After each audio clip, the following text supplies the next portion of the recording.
Voilà, merci de nous rejoindre sur le plateau de l'hémicycle avec Nicolas Dufourcq, le patron de BPI France. Monsieur Dufourcq, soyez le bienvenu. Bonjour.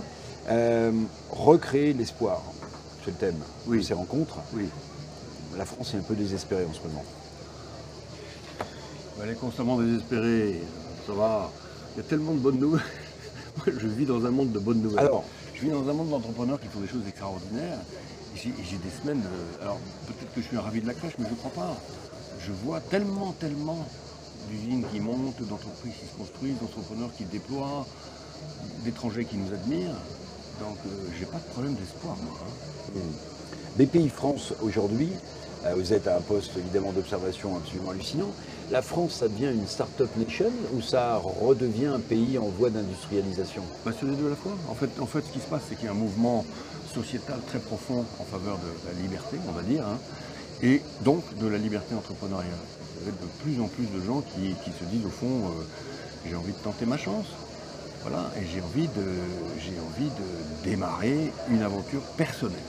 Ça peut être créer sa boîte, ça peut être créer une association, ça peut être faire de l'intrapreneuriat dans une entreprise, mais j'ai envie de démarrer un parcours vraiment personnel au sens où j'ai une singularité. Voilà, c'est tout. Et ça, c'est très nouveau. Et les sondages le montrent. Vous avez quand même 30% des jeunes qui disent vouloir être entrepreneurs.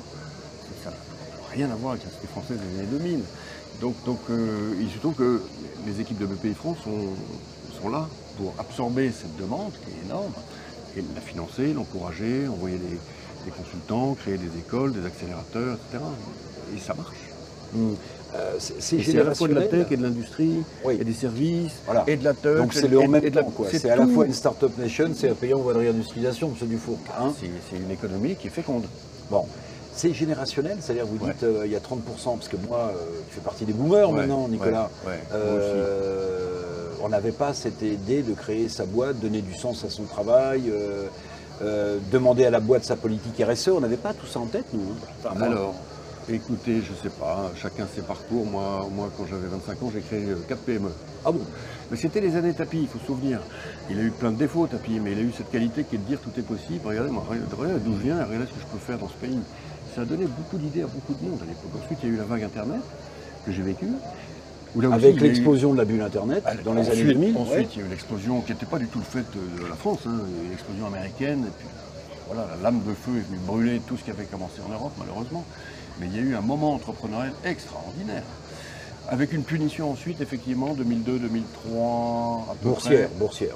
Pas seulement. Oui, enfin derrière, ça a arrêté le financement des entreprises. Non, il y a une punition sociologique. C'est-à-dire que les big guys des secteurs traditionnels ont dit, on vous l'avait bien dit, et ils se sont moqués. Les clics and mortar. Voilà, donc la vengeance du mortard. Pas oublier, la vengeance du mortar à plumes. Ah oui.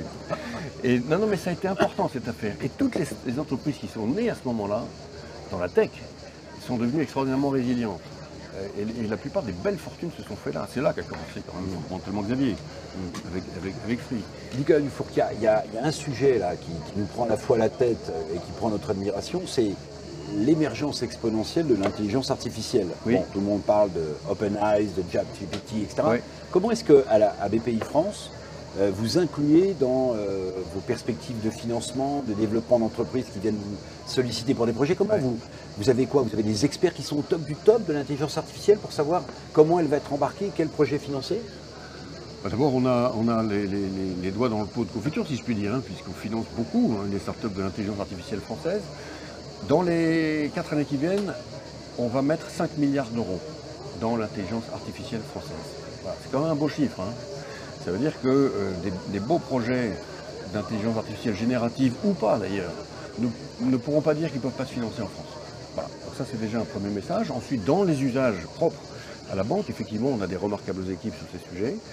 Et à partir du mois de septembre, on va donner accès à des outils d'intelligence artificielle générative, mais sur un pool de données fermées qui sont les données de la BPI, qu'on ne peut absolument pas mettre dans la piscine collective, pour tous les salariés de BPI France. Vous n'allez pas les vendre aux GAFAM, ces données, ces data. Exactement. Bon. Donc à partir de septembre, on aura notre piscine privée de data utilisable en intelligence générative, et tous les salariés de BPI France vont pouvoir utiliser les outils. C'est pas trop tard d'avoir sa piscine privée de data? Non. À l'échelle de ce qui s'est passé avec les GAFAM depuis des années, non? Non, ça n'est qu'un début. Ok. Ça n'est qu'un début. Et là, j'ai envie de parler avec mon expérience de 10 ans chez Capgemini.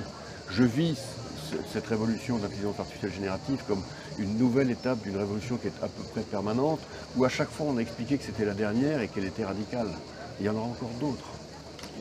Voilà, dernière question, Oui. Nicolas Dufour. Alors, je ne m'adresse pas au patron de la BPI, je m'adresse Oui. au citoyen Dufour. Oui. Citoyen Dufour qu'au rapport. Oui. Ça vous fait peur, l'intelligence artificielle, le côté éthique, on ne maîtrise rien? Bientôt, l'intelligence artificielle va imposer à l'esprit humain des choses? Je ne suis pas du genre à avoir peur, mais je peux avoir des inquiétudes. En fait, j'en ai une fondamentale, c'est le cerveau de nos enfants. En fait, c'est plutôt ça. Hein. C'est-à-dire que quand je parle aux élèves des collèges dans les banlieues, je fais ça régulièrement avec l'association 100 000 entrepreneurs, ils sont formidables. Je demande aux gosses qui sont là combien de temps par jour ils utilisent les réseaux sociaux, lesquels réseaux vont être enrichis par l'intelligence artificielle maintenant, et ils me disent une demi-heure par heure. Ben oui, donc on a un immense problème. Et les émeutes, mine de rien, c'est aussi un peu la conséquence de ça. C'est-à-dire qu'on a toute une jeunesse qu'on n'a pas protégée. Et donc si vous me posez la question de l'intelligence artificielle, pour moi, ma priorité, c'est protéger d'abord les jeunes. Merci Nicolas Dufour, on se retrouve bientôt. Merci beaucoup. Merci.